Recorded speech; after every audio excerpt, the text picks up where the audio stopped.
because Texas is blocking access to abortion for millions of people. And several states, including Indiana, are not far behind.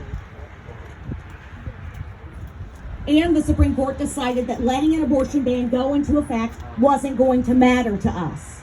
But we're here because we refuse to stay quiet. In fact, we're here to get loud. Are you with me? The American College of Obstetrics and Gynecology says personal decision-making by people and their doctors should not be replaced by political ideology. Yet, with over 90 new restrictions, 2021 is already the worst legislative year ever for abortion rights, even though 6 in 10 U.S. adults believe that abortion should be legal in all or most cases.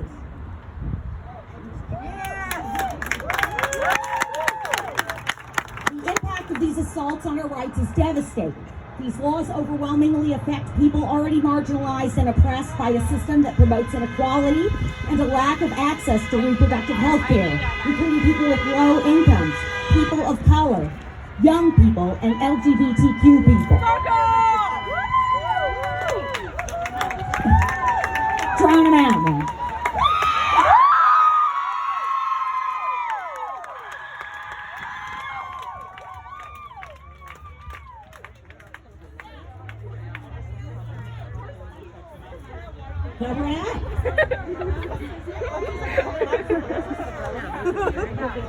Indiana alone has passed more abortion restrictions than any other state in the country, besides Louisiana, and despite ranking 48th when it comes to maternal mortality, a crisis that is killing black women at 2.5 times the national rate.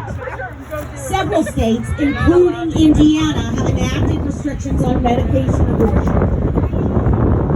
7 states, including Indiana, have enacted unnecessary and purposefully burdensome restrictions on abortion clinics and providers. 4 states, including Indiana, adopted or revised counseling requirements for patients based on the unsubstantiated belief that it's possible to reverse a medication abortion. And right here in Evansville, you cannot have access to a safe, legal abortion because of a municipal ban on abortion clinics. But we're not going to give up, are we? Together, we can stand up and work together to fight for reproductive freedom and all the issues that matter to us most. Together, we can make sure that everyone can control their body and their future.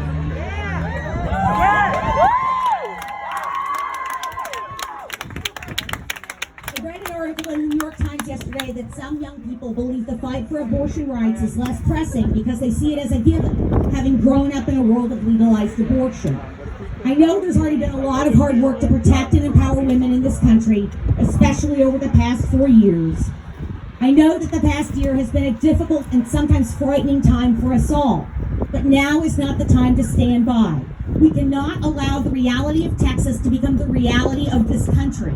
Now, more than ever, we need to stand up, speak out, and fight like our lives and our rights depend on it, because they do.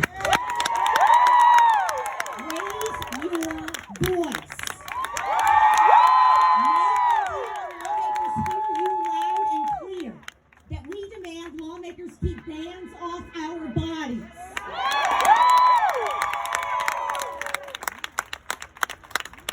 With that, I'd like to introduce some speakers for the day. Today we'll start, please, with Caitlin Moore. Caitlin is a local council person passionate about hearing the stories of people around her. She has spent the past 12 years working as a chaplain in various settings and is currently working on her master's in counseling from Northwestern, focusing on the intersectionality and influence of religion, on reproductive rights, sex, relationships, and gender identity. Ladies and gentlemen, Caitlin Moore.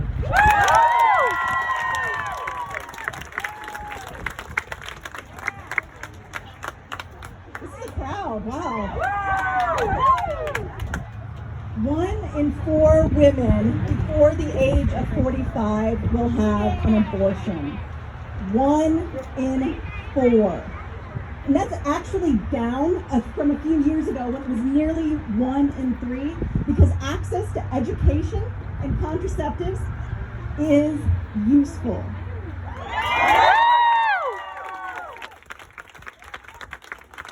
I think that there is a myth about the kind of woman that has an abortion.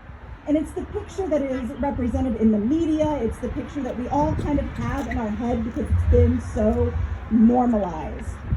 But we know that amongst other statistics, 17% of women who have an abortion are mainline Protestant. 13% are evangelical, and 24% are Catholic. That means, statistically speaking, if you go to church, there are people in your pews that have had an abortion.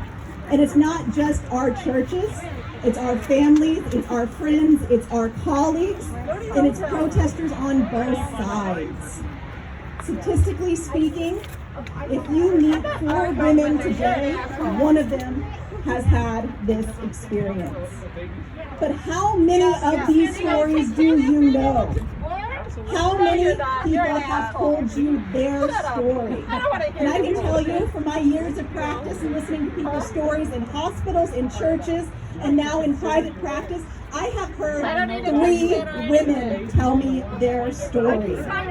We remain quiet because we are fearful.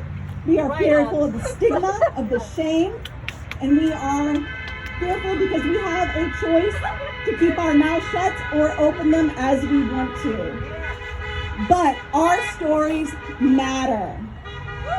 Your story matters.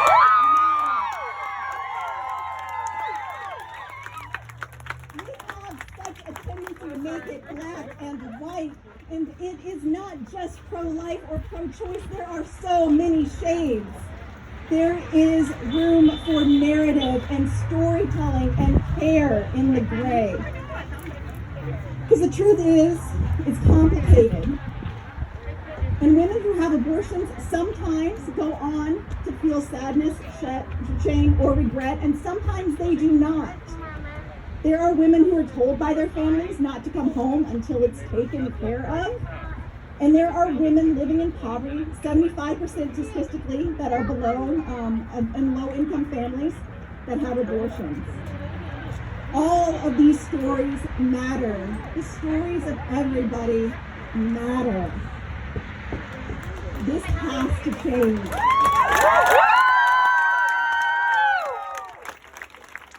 If you're not ready to tell your full story, then tell the parts you're willing to tell. Arguments don't change people. People change people. Stories change people. One final thought before I turn the mic over. If you are one of the 62% of women who have had an abortion and are a part of a religious organization, I want to talk to you especially right now. Our churches and our pulpits, they are crowded with people who preach messages, not realizing that that message is aimed at somebody that they love. I want you to know that your story matters, it's important, and if you internalize sadness and stigma because of the world we live in, I want you to know that there are people who will listen. There are people who will hear your story.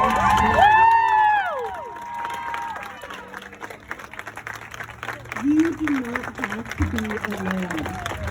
Your story matters. Tell it to safe people, tell it often, and you may be surprised by how often you hear me too. And if nobody's safe in your life, then I invite you to give me a call. I'm pretty easy to find. Let's go for a coffee, let's go for a walk. Your story matters. I want to hear it. Tell it to each other. Tell it. Thank you, Caitlin.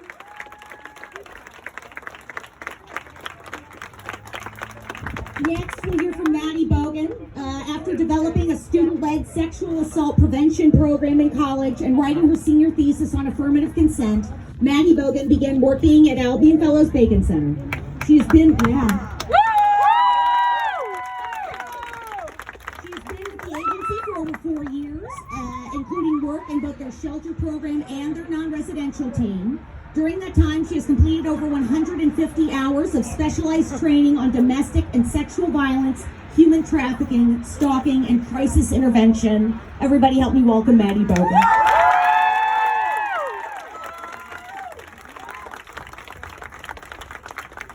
Forgive me, guys, as I fumble with paper today. remembered that I could use my cell phone to read this. I feel grateful to be here today, and I would like to thank Rachel Goldman for thinking of Albion, and for Rachel Brown for coordinating this event. For anyone who has not heard of Albion Fellows Victim Center, we are a nonprofit organization whose mission it is to prevent domestic and sexual violence and to empower victims through advocacy, education, support services, and collaborative partnerships. We serve victims of domestic violence, sexual assault, human trafficking, and stalking ages 12 and up of all genders. Our crisis line is available 24 hours a day, 365 days a year. Woo! We also provide emergency shelter, legal advocacy, individual advocacy, support groups, safety planning, resourcing, community education, crisis intervention, primary prevention, and more. All of our services are completely free of charge, totally voluntary, and completely confidential. If you have questions about any of those, feel free to track me down after everyone's done speaking. I think we can all agree that words are powerful. I like the phrasing pro-choice. I'm not opposed to being called pro-abortion, and I certainly do not think that abortion is a bad word. But I love that focus on choice. That's what we all want. That innate human right to self-determination. Our advocacy is centered in the belief that every person has the right to decide what is best for them. At its heart, abuse is taking away another person's control over their life. All of the spokes of the wheel of abuse are centered in having power and control over another person. That it doesn't matter if you have a Restrictive abortion laws like permit to this protest. strip a person They're of allowed to autonomy have over a their freedom of body, speech their at the event. decisions, their future. So, and in doing I told them so, they were incorrect they mimic the because in structures of violence that LGBTQ victims of related abuse items, anytime we experience have daily. anti-protests that we have had to be across Access the to street in the abortions, city of as well as Evansville. gender-affirming and So trauma-informed moving reproductive forward, I need to know education, what this is, healthcare, and I and would safe like it in sex writing, tools so they're actually shape our finding the rules, reproductive because not one of them autonomy. actually knew On a societal what the level, rules are. fostering So they are reproductive now doing autonomy it because I creates a said that's culture where absolutely fine. objectification I want it in and writing, though, patriarchal whenever we gender do it. norms are So no sorry. longer No, you're allowed to totally be good. the Women's rights status and all of this quo. moving forward, because I will anti-protest all day. Speaking on a more individual level, it's also important to consider the role that reproductive coercion plays in the conversation. Reproductive coercion is a common tactic used by abusers to control their partner. It can include birth control sabotage, like poking a hole in a condom or removing a condom during sex without consent, throwing away or tampering with a partner's birth control pills, or lying about being on some form of birth control. Reproductive coercion also includes pressure to get pregnant or forcing your partner to keep or to terminate a pregnancy.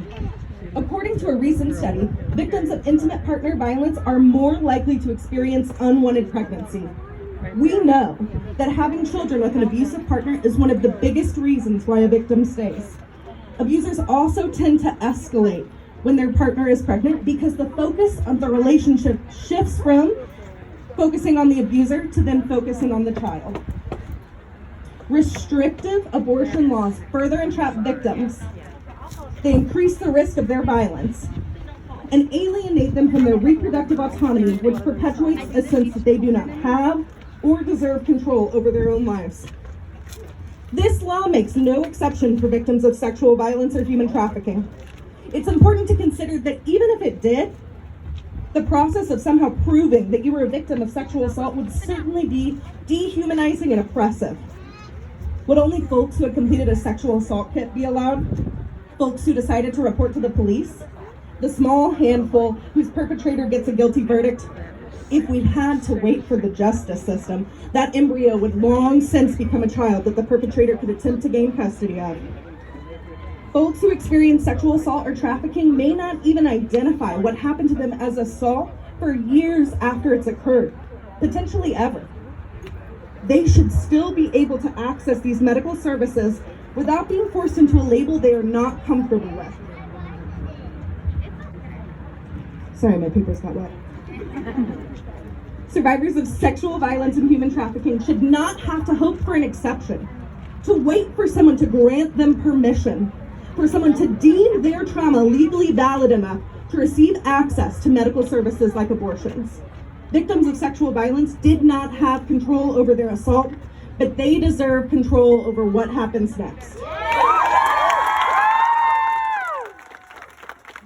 consequences of restrictive laws, like the ones passed in Texas that continue to chip away at Roe v. Wade, are not something that we'll just have to deal with sometime soon. These laws and the social movements with them have done efficient work already at alienating folks from their reproductive autonomy. We see this almost daily when we drive past our local Planned Parenthood, where folks are protesting abortions that don't even occur there. We feel this when a victim of violence reaches out to our agency and asks for local assistance getting an abortion, something we cannot provide in this area and must collaborate with sister agencies to gain access to. Survivors deserve to focus their energy on healing. Not fighting an uphill battle to get an abortion somewhere hours away from home and from their support system. These barriers and access already exist, and with this new Supreme Court precedent, I only imagine them getting worse.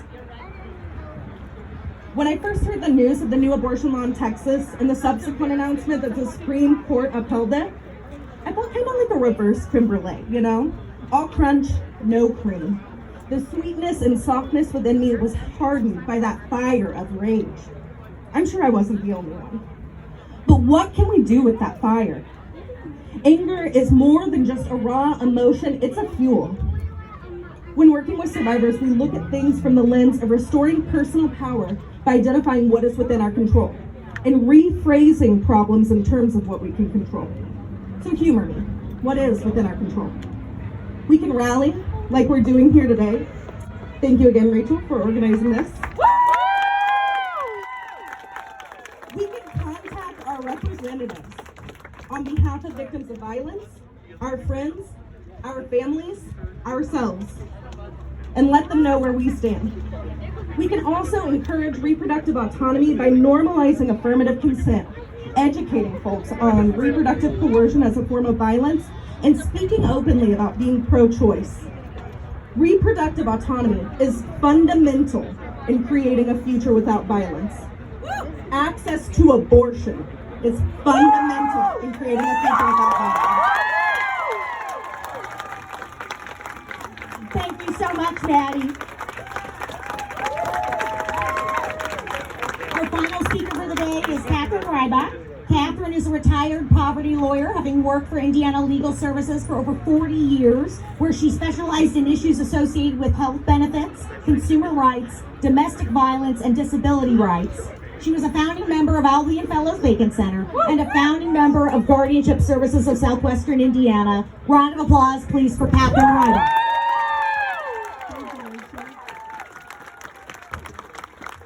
Okay, I'm so old school. I'm here with my little note cards. But anyway, thank you all so much for being here today. And thank you to Rachel Goldman, Rachel Brown, Rebecca Balick, Cheryl Moser, and Edie Hardcastle for bringing us all here. This is a great event. And we have never seen in our lifetimes, or at least my adult lifetime, a need so great for people to stand up and raise their voices. We all know that women will not be equal participants in our society until they can make the decision when and if to have children.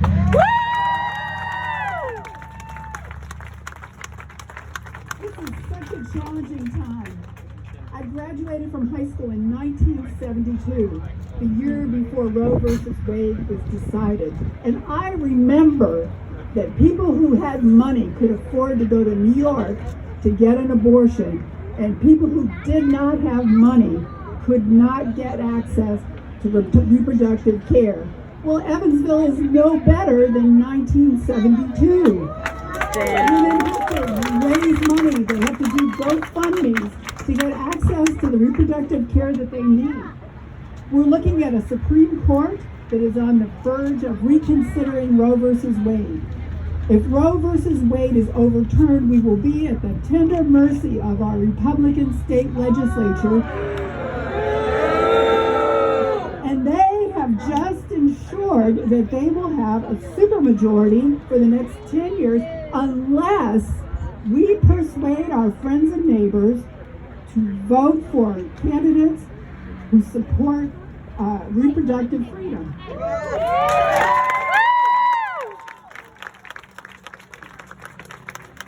There are so many harms that come with denying women access to the health care that they need.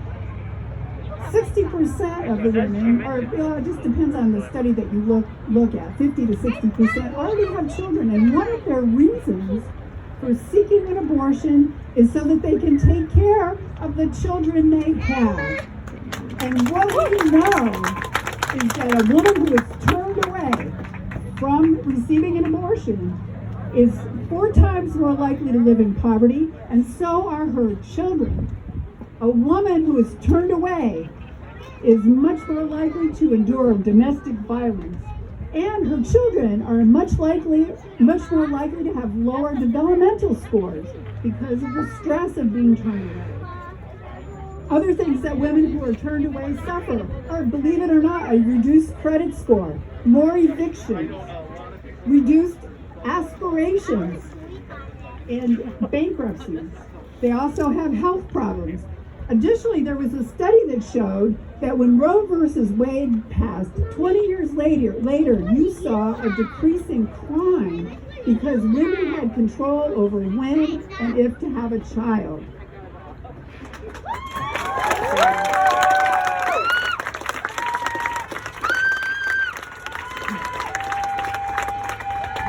To those legislators and to those people who are against abortion, I say there are much better ways to help women and children.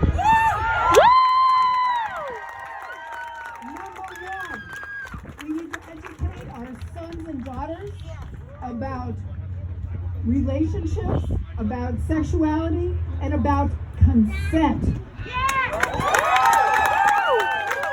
Number two, we need to improve access to birth control.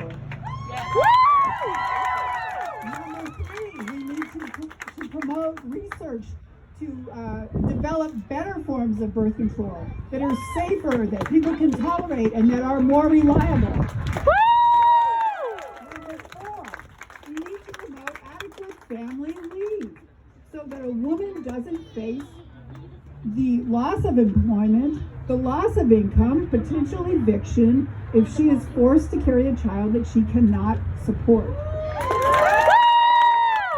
And finally, here in Indiana especially, we need to improve our rate of maternal mortality.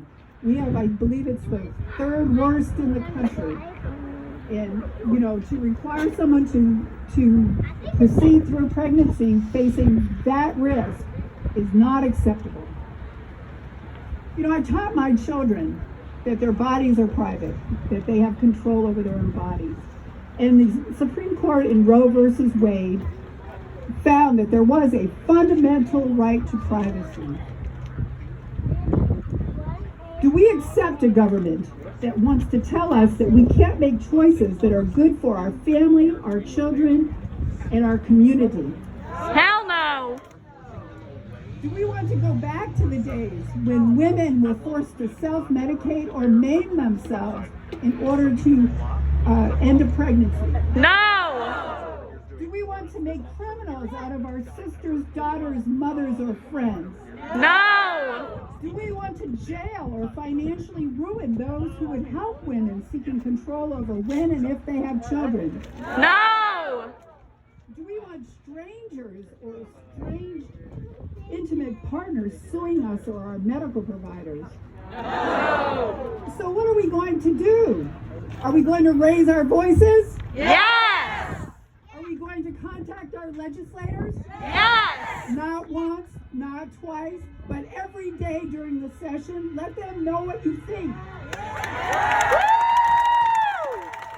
This session is going to be crucial. Are we going to support candidates who support choice for women? Yes! And are we going to run for office? Yes!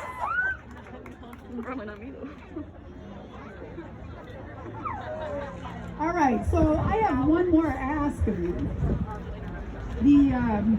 And actually this is probably a difficult ask. In Ireland, a successful campaign to promote choice and reproductive freedom depended upon women telling their stories. And I want to thank Caitlin for making that case. And we were seeing that now with women in Congress who are sharing their experiences. You know, it's easy for people in Congress to dismiss women from the discussion of when and if they should have children. But it's harder to dismiss flesh and blood human beings. And so I'm going to ask you to please, please, please tell your stories. And I'm going to ask everybody here, will you give your heartfelt support to any woman who comes forward and tells her story?